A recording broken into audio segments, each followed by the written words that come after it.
नमस्कार दोस्तों, headlines of the day की सीरीज में एक बार फिर से आप सभी का स्वागत है। आज है डेट 13 फरवरी। द हिंदू की जो इंपॉर्टेंट खबर है उन्हें एक एक करके समझने का प्रयास करेंगे, लेकिन एपिसोड की शुरुआत करेंगे हमेशा की तरह एक मोटिवेशनल कोट के साथ। और कोट है, भविष्य उन लोगों का है जो अपने सपनों की सुंदरता में विश्वास करते हैं। और ये कथन है इलेनोर रूजवेल्ट जी का। और इसी के साथ हम आगे बढ़ेंगे और देख लेंगे पिछले अभ्यास प्रश्न को।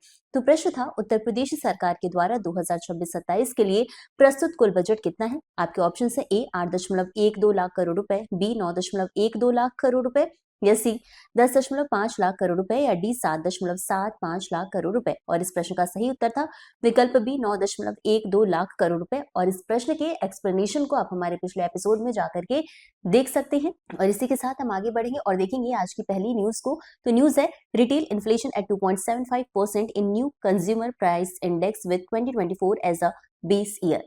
तो ये जो पूरा टॉपिक है ये आपके जीएस पेपर 3 इकोनॉमी से जुड़ा हुआ है। और न्यूज क्या है इसे समझ लेते हैं। तो सरकार ने उपभोक्ता मूल्य सूचकांक, जिसे कि सीपीआई भी कहा जाता है, तो सीपीआई की नई श्रृंखला जारी की है, जिसमें 2024 को नया आधार वर्ष बनाया गया है। और इसी नई गणना पद्धति के अनुसार जनवरी 2026 में खुदरा मुद्रास्फीति यानी कि रिटेल इन्फ्लेशन 2.75% रहने का अनुमान है, जो कि नई श्रृंखला के तहत पहला आंकड़ा है। इसलिए अभी इसके जो पुराने आंकड़ों से सीधी तुलना नहीं की जा सकती है। अब समझते हैं कि आखिर आधार वर्ष क्यों बदला गया। तो पहले सीपीआई का आधार वर्ष था 2012, है ना। तो 2012 में यानी कि पिछले 10 से 12 वर्षों में लोगों के खर्च करने के तरीके में काफी बदलाव आया, जैसे कि ऑनलाइन खरीदारी बढ़ी है, सेवाओं पर खर्च बढ़ा है, ऐसे ही अन्य चीजें। और इसलिए सरकार ने 2023-24 के लिए घरेलू उपभोग व्यय सर्वेक्षण के आधार पर नई संरचना तैयार की है, ताकि महंगाई का आंकड़ा आज की वास्तविक स्थिति को बेहतर तरीके से दिखा सके। अब समझते हैं कि वस्तुओं और सेवाओं की जो संख्या बढ़ी है उसमें क्या बदलाव हुआ है वो देखते हैं। तो पहले जो है कि कुल 299 वस्तुएं इसमें शामिल थी और अब ये 358 हो गई है।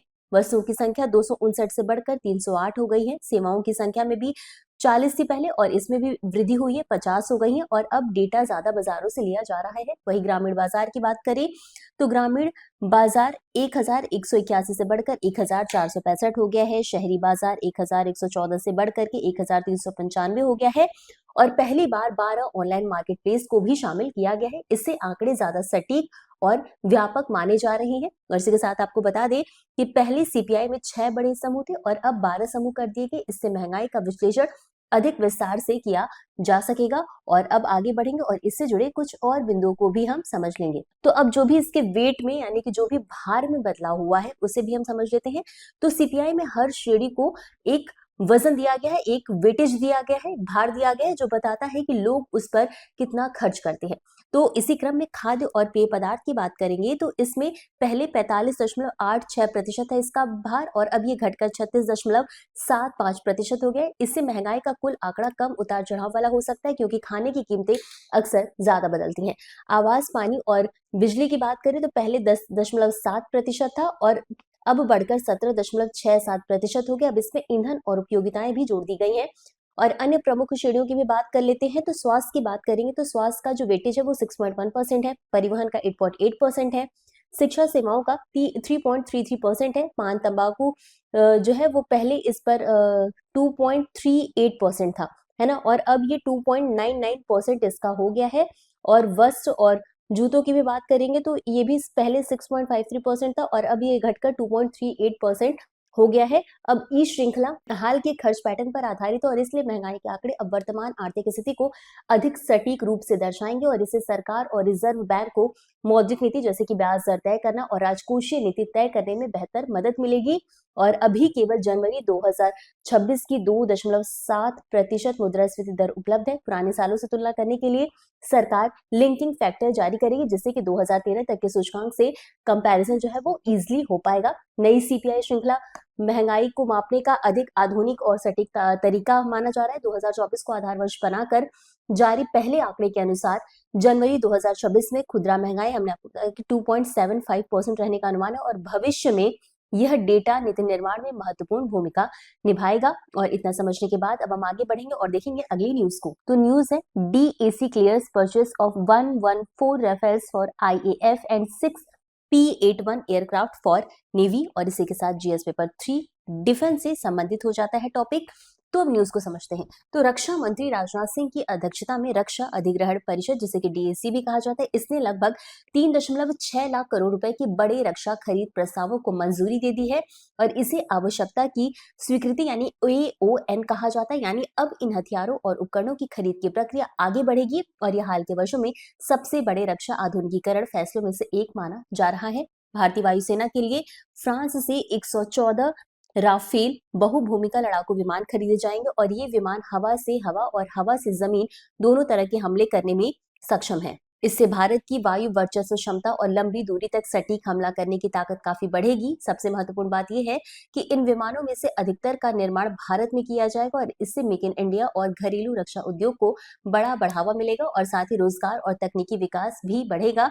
इसके साथ ही वायुसेना के लिए उन्नत लड़ाकू मिसाइलें और एक विशेष प्लेटफॉर्म भी मंजूर किया गया है और ये जो प्लेटफॉर्म है ये ऊंचाई पर लंबे समय तक रहकर निगरानी, खुफिया जानकारी और इलेक्ट्रॉनिक इंटेलिजेंस और संचार सेवाएं देगा। भारतीय नौसेना के लिए अमेरिका से 6 अतिरिक्त P-8I लंबी दूरी के समुद्री टोही विमान खरीदे जाएंगे और ये विमान पनडुब्बियों का पता लगाने, समुद्री निगरानी और समुद्री हमले की क्षमता को मजबूत करेंगे। इससे हिंद महासागर क्षेत्र में भारत की समुद्री सुरक्षा और निगरानी और मजबूत होगी। इसके अलावा 4 मेगावाट के समुद्री गैस टरबाइन विद्युत जनरेटर की भी मंजूरी दी गई है और इन्हें भारत में विकसित करने की योजना है, जिससे विदेशी कंपनियों पर निर्भरता कम होगी और आत्मनिर्भरता बढ़ेगी। थल सेना के लिए भी प्रावधान किया गया, तो सेना के लिए एंटी टैंक मिसाइल की खरीद और T-72 BMP-2 ARV और बख्तरबंद रिकवरी वाहनों के नवीनीकरण को मंजूरी दी गई है। इससे दुश्मन के टैंकों की प्रगति को रोका जा सकेगा और पुराने वाहनों की सेवा अवधि बढ़ाई जा सकेगी। तटरक्षक बल के लिए बात की गई है, तो भारतीय तटरक्षक बल को अपने डोनियर विमानों के लिए आधुनिक इलेक्ट्रो ऑप्टिकल इंफ्रारेड सिस्टम खरीदने की मंजूरी दी गई है। इससे समुद्री निगरानी और तटीय सुरक्षा अभियान ज्यादा प्रभावी होंगे। ये पूरा फैसला दिखाता है कि सरकार सेना, वायुसेना और नौसेना तीनों के आधुनिकीकरण पर जोर दे रही है। वायु शक्ति मजबूत होगी, समुद्री सुरक्षा बढ़ेगी, थल सेना की युद्ध क्षमता सुधरेगी और घरेलू रक्षा उद्योग को बड़ा बढ़ावा मिलेगा। यानी यह कदम भारत की सैन्य ताकत और आत्मनिर्भरता दोनों को एक साथ मजबूत करने की दिशा में एक बड़ा कदम माना जा रहा है। और इसी के साथ हम आगे बढ़ेंगे अगली न्यूज की तरफ। न्यूज है zero tariff textile export to US possible for India, Goyal. और ये टॉपिक जीएस पेपर 3 इकोनॉमी से संबंधित है। तो वाणिज्य मंत्री पीयूष गोयल ने कहा कि भारत को अमेरिका के साथ होने वाले अंतरिम व्यापार समझौते में वस्त्र यानी कि टेक्सटाइल निर्यात पर वही सुविधा मिल सकती है जो बांग्लादेश को मिली है। सबसे पहले समझते हैं कि मामला क्या है। तो दरअसल हाल ही में बांग्लादेश और अमेरिका के बीच एक व्यापार समझौता होता है और इस समझौते के अनुसार अगर बांग्लादेश अमेरिका से कपास यानी कच्चा माल खरीदता है, फिर उससे कपड़ा बनाकर अमेरिका को निर्यात करता है, तो उस निर्यात पर 0% टैरिफ लगेगा। यानी अगर कच्चा माल अमेरिका से लिया जाए तो तैयार कपड़ा अमेरिका को बिना आयात शुल्क के भेजा जा सकता है। अब पीयूष गोयल के अनुसार भारत को भी ऐसी ही सुविधा मिलेगी। मतलब अगर भारत अमेरिका से कच्चा कपास खरीदे, उससे कपड़ा तैयार करे और फिर अमेरिका को निर्यात करे, तो उस पर भी शून्य टैरिफ लागू हो सकता है। हालांकि मंत्री ने साफ कहा है कि भारत अमेरिका समझौता अभी अंतिम रूप में नहीं आया है। जब समझौते पर हस्ताक्षर होंगे तब पूरी शर्तें सामने आएंगी। इस समझौते का असर कपास किसानों पर भी पड़ सकता है। अगर भारत अमेरिका से ज्यादा कपास आयात करेगा तो भारतीय कपास किसानों पर दबाव पड़ सकता है, लेकिन अगर निर्यात बढ़ेगा तो उद्योग और रोजगार को भी फायदा हो सकता है। संयुक्त किसान मोर्चा ने ये कहा है कि वे इस समझौते के भारतीय किसानों पर प्रभाव की जांच करेंगे। अमेरिका ने अपने आधिकारिक दस्तावेज यानी कि फैक्ट शीट में कुछ बदलाव किए हैं। पहले ये कहा गया था कि भारत 500 अरब डॉलर के अमेरिकी सामान खरीदने की प्रतिबद्धता कर रहा है। अब शब्द बदला गया और कहा गया है कि भारत इरादा रखता है, और ये बदलाव इसलिए महत्वपूर्ण है क्योंकि प्रतिबद्धता कानूनी रूप से मजबूत शब्द है, जबकि इरादा थोड़ा लचीला माना जाता है। अमेरिका ने अपने आधिकारिक दस्तावेज में ये बदलाव इसलिए महत्वपूर्ण है क्योंकि प्रतिबद्धता जो है वो कानूनी रूप से मजबूत शब्द है, जबकि इरादा थोड़ा लचीला माना जाता है। कुल मिलाकर के भारत अमेरिका के साथ ऐसा समझौता चाहता है जिससे उसके वस्त्र निर्यात को फायदा मिले। अब सरकार का ये कहना है कि भारत को बांग्लादेश जैसा ही लाभ मिलेगा और विपक्ष को चिंता है कि भारत प्रतिस्पर्धा में पीछे न रह जाए। किसानों और उद्योग दोनों पर इसका असर पड़ सकता है। और इतना समझने के बाद आगे बढ़ेंगे अपनी अगली न्यूज की तरफ। न्यूज है Lok Sabha passes industrial relation code bill to avoid confusion over 2020 act. और ये टॉपिक जो है वो जीएस पेपर 2 पॉलिटी से संबंधित है। तो न्यूज को हम समझ लेंगे। तो लोकसभा ने औद्योगिक संबंध संहिता संशोधन विधेयक 2026 पारित किया है और इसका मुख्य उद्देश्य 2020 में सरकार ने पुराने 3 श्रम कानूनों को हटाकर उनकी जगह एक नई संहिता लागू की थी और ये 3 पुराने कानून थे trade union act 1926, industrial employment standing orders act 1946 और इंडस्ट्रियल डिस्प्यूट एक्ट 1947। इन सभी को मिलाकर औद्योगिक संबंध संहिता 2020 बनाई गई थी। अब संशोधन की जरूरत क्यों पड़ी? हालांकि 2020 की संहिता की धारा 104 के तहत पुराने कानून पहले ही निरस्त हो चुके थे, फिर भी भविष्य में यह भ्रम हो सकता था कि क्या इन्हें वास्तव में संसद ने रद्द किया है या यह शक्ति कार्यपालिका को दे दी गई है। इस संभावित भ्रम को खत्म करने और कानूनी स्पष्टता बनाए रखने के लिए यह संशोधन विधेयक लाया गया। इस संशोधन में बजट प्रावधान जोड़ा गया और इसका मतलब क्या है?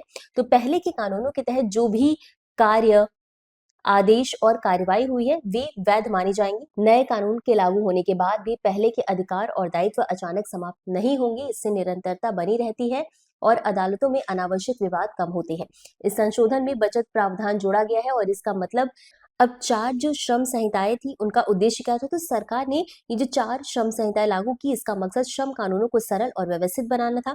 तो श्रम मंत्री ने ये कहा कि इन संहिताओं से न्यूनतम मजदूरी की गारंटी सुनिश्चित होगी, कर्मचारियों को नियुक्ति पत्र देना अनिवार्य होगा, समान काम के लिए समान वेतन मिलेगा, लिंग के आधार पर भेदभाव नहीं होगा। यानी कि कुल मिलाकर ये संशोधन कोई नया बड़ा बदलाव नहीं करता, बल्कि 2020 की संहिता को कानूनी रूप से और मजबूत बनाता है। भविष्य में किसी भी तरह की कानूनी जटिलता या भ्रम को रोकता है। श्रम कानूनों में स्पष्टता और स्थिरता सुनिश्चित करता है। यानी ये कदम प्रशासनिक और कानूनी स्पष्टता बनाए रखने के लिए उठाया गया है ताकि उद्योग और श्रमिक दोनों को स्पष्ट नियमों के तहत काम करने में सुविधा हो। और इसी के साथ आगे बढ़ेंगे और देखेंगे आज की अगली और अंतिम न्यूज को।